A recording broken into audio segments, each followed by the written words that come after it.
Mr. Afunanya joins us now for more on this destabilization plot.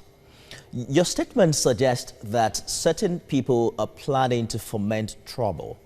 What are the specific threats here, and in what part of the country?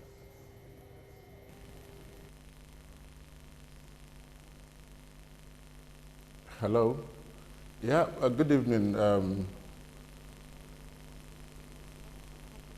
Okay, the threats and what part of the country you mean are obvious.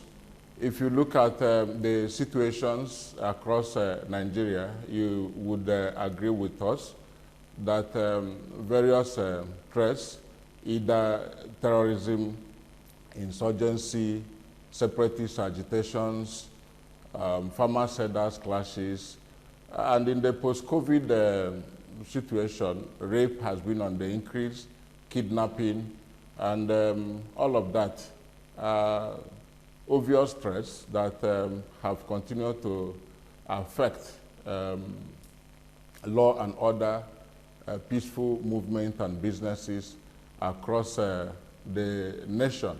So whether it is in the northwest or in the northeast or in southeast, south-south, or wherever, or in the Niger Delta, there is one problem affecting peaceful coexistence across the states.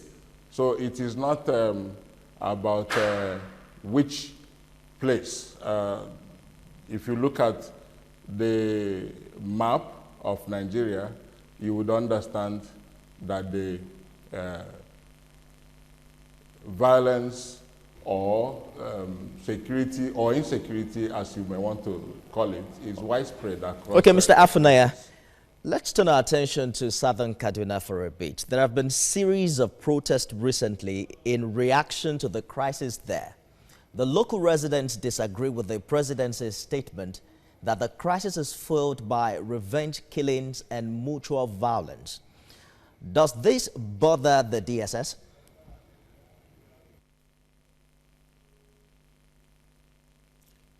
Whether it is revenge violence or any other type of violence, the DSS, as a responsible security agency charged with the internal security of the nation, should be concerned, like every other citizen or organization in Nigeria.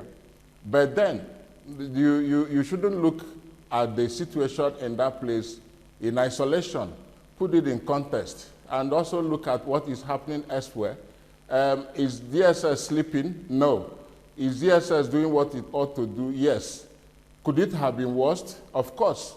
If DSS and other agencies were not doing what they are doing, you will recall in early 2000, 2001 to 3, DSS was at the forefront of initiating peace in southern Kaduna.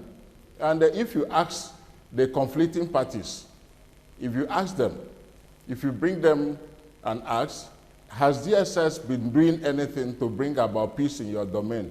The answer wouldn't be no.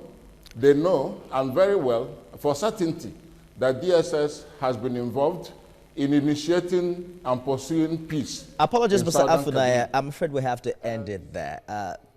Spokesperson DSS, Peter Afunanya, thank you for talking to us tonight.